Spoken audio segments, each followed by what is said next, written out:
जानिए किस शाप के कारण जन्म से अंधे थे धृतराष्ट्र। महाभारत में धृतराष्ट्र जन्म से अंधे थे, इसके बारे में यह कथा तो सभी जानते हैं। महाराज शांतनु और महारानी सत्यवती के दो पुत्र थे, विचित्रवीर्य और चित्रांगन।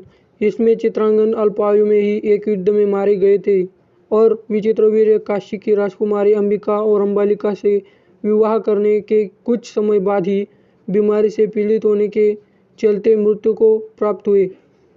विचित्रवीर्य की मृत्यु हो गई और अंबिका और अंबालिका सभी संतानहीन थी।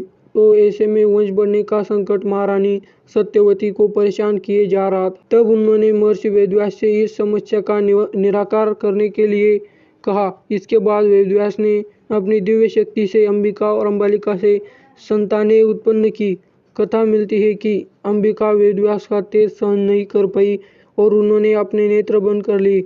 इसके बाद उनसे उत्पन्न हुई संतान यानी कि धृतराष्ट्र अंधे हुए। लेकिन अंधेपन का एक और कारण है जिसके बारे में बहुत कम लोग ही जानते हैं। कारण था उन्हें मिला शाप।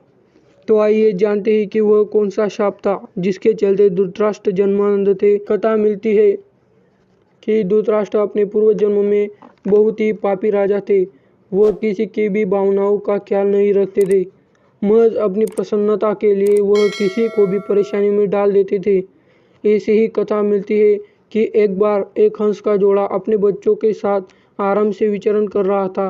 तभी राजा धृतराष्ट्र ने आदेश दिया कि उस हंस की आँख फोड़ दी जाए। उनके आदेश के चलते ऐसा ही किया गया। इसके बाद अगले जन्म में धृतराष्ट्र जन्मांध यानी कि जन्म से ही अंधे पैदा हुए।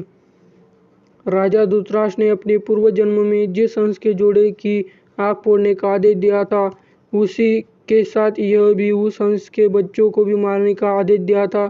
इससे आहत होकर ही उस हंस के जोड़े ने उन्हें श्राप दिया था और अगले जन्म में जन्मांध के साथ ही धृतराष्ट्र के 100 पुत्रों का भी उसी तरह वध हुआ जिस तरह से उन्होंने हंस के बच्चों को मारने का आदेश दिया था।